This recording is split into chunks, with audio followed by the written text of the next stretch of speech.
guys, great to see you. I just wanted to share a quick video with you, and this is from my Patreon archives. I've recently been doing a course on fingerpicking, and it starts out with the very basics, and we're now up to part 6, and this is the latest part of the course, and I just thought it'd be a nice thing to share with you for anybody who's interested in doing this type of thing, and indeed anybody who's interested in supporting what I do and helping me to continue on. You can head over to Patreon and check things out there. I should also point out that you can get the tablature for what I'm going to show you over at Patreon as well. Okay, so essentially what you heard me play there was just a little exercise which I wrote to help you kind of pick strings in pairs, right, in unison. Later on in the course we're going to start looking at how we can syncopate our playing, and then once we can do that, it opens up a whole new world of kind of blues and different types of music that we can take a look at. Right now, in essence, this is very simple, as you probably realize already. We've just got a D chord, right? And I should just point out before we get started that I'm actually in drop D tuning.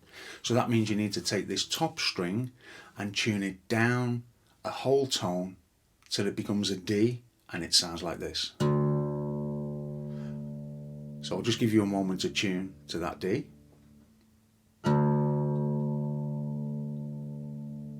Okay? Now once you have that, if you play a D, you have a really nice full sound, just by playing a standard D that you're probably all familiar with. Now for our G chord, what we can do is just go to the 5th fret and play the top 2 strings like so. Use your ring finger and your little finger for that. It just makes it easier if we're transitioning between the D and the G if you use those fingers, right? It's a nice kind of form of G as well. Alright, so what we're doing on the D chord to start the piece is we're actually Travis picking, and that just means, you know, we're playing 6-4-5-4. It's just like a fancy way of saying that, right? So what we're doing is,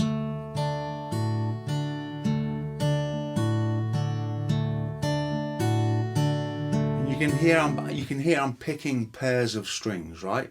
And don't forget, you got the tabs if you follow the link if you're a little bit unclear as to what's happening, right? So that's what's happening on the D, and then when we go to the G, we're just there momentarily. Now the idea behind this lesson is not so much, you know, it's not a difficult piece. I've written this as a simplistic thing for you to be able to get down quite quickly. But what's important are some of the elements that I'm going to explain. So first of all, you want your transitions to happen really smoothly. So if you watch me play from the D to the G, you'll see how smooth that is.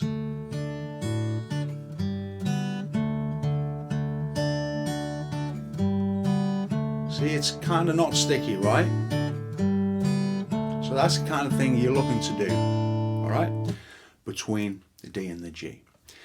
And it doesn't stay on the G very long, as you can hear.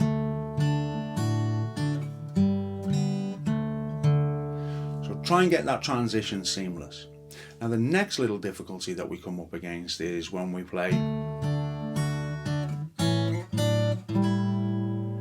that little transition there, okay? So we're starting out with an A7, and it's important to know that what the strings that we're plucking there are 5, 4 and 2 on each of these chords. The A7, then we move up to this chord, okay, so just the 2nd string 3rd fret and the 4th string 4th fret, and then we move up to the 5th fret and we're just playing the 2nd and the 4th. But we're also playing this 5th string open with each of those chords, so it's, now that's the transition that's likely to slow you down in this, okay? Because what you're again looking to do is to try and do it seamlessly, right? So like this.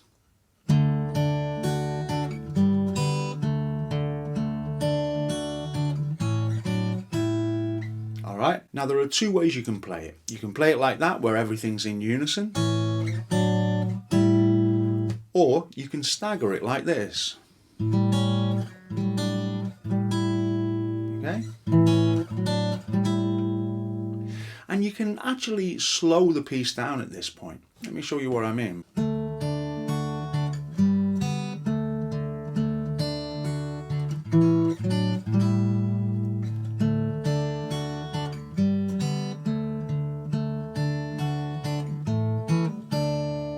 okay? So you can kind of play around with that little transition. That's probably the harder way of doing it, as opposed to just going. Okay, so staggered, just straight unison. So maybe start out with just the straight unison and then progress on to the more staggered approach, right? And you know, essentially that's really all you've got to think about. Once you've played that little transition, you're back into the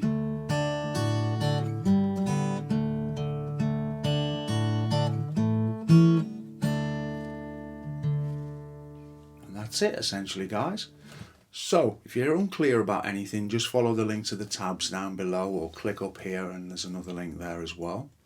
And I hope you just have a little bit of fun with this one. See if it's not something you've done before, you might find it a little bit interesting.